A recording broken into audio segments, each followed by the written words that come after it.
મુખ્યમંત્રી હતા એટલે કે નરેન્દ્રભાઈએ કૃષિ મહોત્સવની શરૂઆત કરાવેલી। કૃષિ મહોત્સવનો મૂળ ઉદ્દેશ નાના ખેડૂતો જે ઓછી કિંમતવાળા પાકોને મહત્વ આપતા, પરંતુ સમયાંતરે રાજ્ય સરકારની વિવિધ નીતિઓ અમલમાં આવી અને જેના કારણે નાનામાં નાના ખેડૂતને લાભ થાય એટલા માટે વિવિધ યોજનાઓ, બિયારણોમાં સહાય, સાધનોમાં સહાય, આ પ્રકારે કૃષિ મહોત્સવની શરૂઆત માન્ય નરેન્દ્રભાઈએ 2005 અને 6 માં કરેલી। આજે આપણે બધા જ જાણીએ છીએ કે એક સમય એવો હતો કે ગામડાઓની અંદર ખૂબ ઓછી સમજના કારણે એક જ પાક લેવાતો, પરંતુ આજે પાણીની વ્યવસ્થા, સરકારની વિવિધ યોજનામાં સહાયના કારણે આજે આપણા વિસ્તારના અનેક ખેડૂતો ત્રણેય સિઝનમાં પાક લે છે અને ખેડૂતોમાં ખૂબ સદ્ધરતા પણ આના કારણે આવી છે। આજે મને કહેતા આનંદ એ વાતનો પણ છે કે આ વર્ષે વરસાદ ખૂબ થયો, એના કારણે ખેડૂતોને ખૂબ મોટા પ્રમાણમાં નુકસાન પણ થયું, પરંતુ રાજ્યની ભૂપેન્દ્રભાઈની સરકારે ખાસ કરીને ખેડૂતોના હિતમાં નિર્ણય લઈને આપણા વિધાનસભાના એટલે કે માંડલ, વિરમગામ, દેત્રોજ અને નળકાંઠા વિસ્તારના 32,000 ખેડૂતોને 3500 રૂપિયાથી લઈને 45,000 સુધીની પાક વળતરની સહાય આપી અને આપણી વિધાનસભાની અંદર લગભગ 63 કરોડ રૂપિયા ખેડૂતોને આપવામાં આવે, એ આપણા બધા માટે ખૂબ મહત્વની વાત છે। ત્યાં ઘણા બધા ખેડૂતો બેઠા છે જેના ખાતામાં એ પૈસા પણ આવ્યા હશે અને એના કારણે આપણા વિસ્તારની અંદર ધીરે ધીરે ખેડૂતોને સતત નર્મદાનું પાણી મળે। આપણા ખેતીવાડી વિભાગ દ્વારા ખેડૂતોને વિવિધ કૃષિના સાધનોમાં સહાય આપવી અને બધું જ ઓનલાઈન પ્રક્રિયા, એવું નહીં કે ફિઝિકલી ફોર્મ ભરીને કોઈને સહાય આપવી, પરંતુ આપણા વિસ્તારના તમામ ખેડૂતોને નાનામાં નાની સહાય હોય તો પણ ખેતીવાડી વિભાગ દ્વારા એને જાગૃત કરીને એ યોજનાનો લાભ કેમ લઈ શકાય એના માટેનું વિશેષ આયોજન પણ ખેતીવાડી વિભાગ દ્વારા થઈ રહ્યું છે। મને એ કહેતા પણ વિશેષ આનંદ છે કે આપણા નળકાંઠાની અંદર આમ તો વર્ષોથી ખેડૂતોની લાગણી હતી કે નર્મદાનું પાણી મળે અને જેના કારણે નળકાંઠાની અંદર પણ ત્રણેય સિઝન વિવિધ પ્રકારની ખેતી થાય અને કાંઠાના ખેડૂતો પણ સદ્ધર થાય। એના માટે માન્ય ગૃહ અને સહકારિતા મંત્રી અમિતભાઈ શાહે અને રાજ્યના મુખ્યમંત્રી શ્રી ભૂપેન્દ્રભાઈએ ખૂબ જ ત્વરિત નિર્ણય કરીને નળકાંઠાના ખેડૂતો માટે 1400 કરોડ રૂપિયાની જે નર્મદાની યોજના લાગુ કરીને જેનું કામ અત્યારે ચાલી રહ્યું છે અને મને ભરોસો છે કે લગભગ ફેબ્રુઆરી કે માર્ચમાં કોડા ફીડરમાં પહેલા ફેસનું પાણી આપશે ને પછી ખેતર વાઇઝ નવી પાઇપલાઇનો કરીને ખેતરો એટલે કે 20, 25, 50 વીઘાના સેઢા ઉપર વાલ મૂકીને પણ ખેડૂતોને પાણી આપવાની જે યોજના છે એના કારણે પણ નળકાંઠાના ખેડૂતોને વિવિધ લાભ આવનારા દિવસમાં ખાસ રૂપે થવાના છે। મારી સૌ ખેડૂત ભાઈઓને એક વિનંતી છે કે આપણે જે રીતે સરકારની વિવિધ યોજનાઓના લાભ લઈએ છીએ એમાં એક બીજો આપણે બધાએ થોડું અમલવારી કરાવવાની એ ખૂબ જરૂર છે કે ભાઈ ઘણા ગામડાના ખેડૂતોને ખ્યાલ નથી હોતો કે પોતાની જૂની શરતની જૂની જમીનો જે હોય તે નવી શરતની થઈ ગઈ હોય અને જ્યારે ખેડૂતોને ખ્યાલ આવે અને ત્યારે સેવા સદનની સામે બેઠેલા વચેટિયાઓ જોડે જાય એટલે કેટલા રૂપિયા, 50,000 થી 60,000 રૂપિયા જૂની શરતને નવી શરતને જૂની શરત કરવા માટેના લેતા હોય છે। અહીંયા પ્રાંત સાહેબ અને મામલતદાર છે, મારી આપ સૌને વિનંતી છે કે સરકારે સુઓ મોટો કરીને પણ જે ગામોમાં નવી શરતની જમીન હોય તલાટીએ એને ઇનિશિયેટ લઈને એને જૂની શરત કરી આપવા માટેની સરકારે સામેથી પહેલ કરી છે। તો મારી સૌ ખેડૂતોને વિનંતી છે કે આવી કોઈ પણ તમારી પોતાની જમીન હોય, તમારા વડવાઓની જમીન હોય, તમારા પરિવારમાં જમીન હોય તો તમે સેવા સદનમાં મામલતદાર અને પ્રાંતને મળીને આવી જમીનો તમારી વડીલોપાત જમીન કહેવાય એને પુનઃ જૂની શરતની જમીનો કરીને તમે ખોટા કોઈને પૈસા ન આપો એની પણ ચિંતા તમારા બધાએ સાથે મળીને કરવી જોઈએ। મારી આપ સૌને એક બીજી પણ વિનંતી છે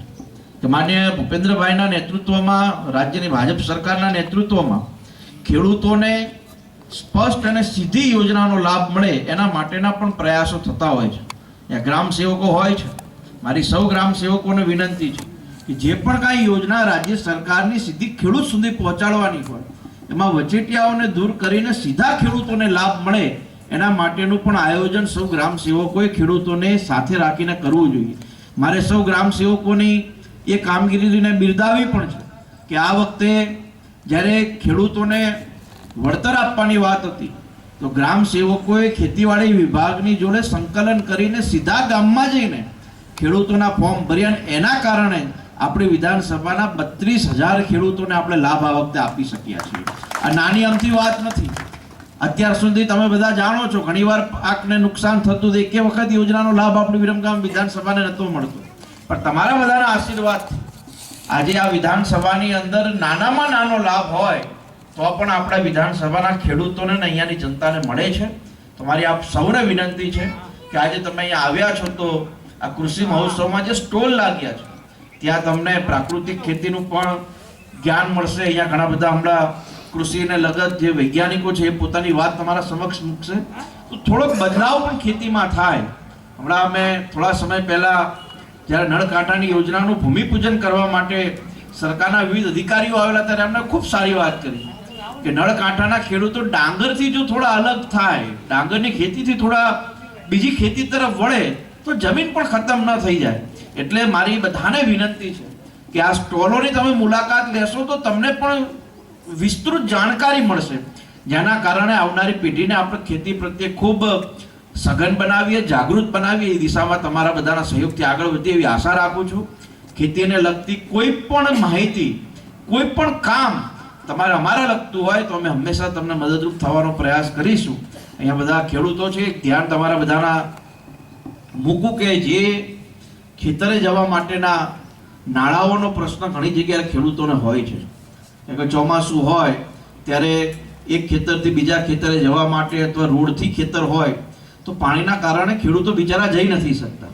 તો મારી આપ સૌને વિનંતી છે કે આપણા કાર્યાલય ઉપર અથવા તાલુકા પંચાયતની ઓફિસે મનરેગામાંથી આપણે બધી જગ્યાએ નાળા બનાવવાનું આયોજન અત્યારે કરી રહ્યા છીએ ઘણા ગામડાઓમાં. તો તમને એવું લાગતું હોય કે ભાઈ ચોમાસાના કારણે આ પરિસ્થિતિ થાય છે તો આપ સૌ લોકો એનું થોડું ધ્યાન આપશો તો આપણે આવનારા દિવસની અંદર એની અંદર રાહત તમને બધાને અપાઈ શકશું અને મનરેગામાં ઘણા બધા નાળાઓ પણ આપણે બધા બનાવી શકશું.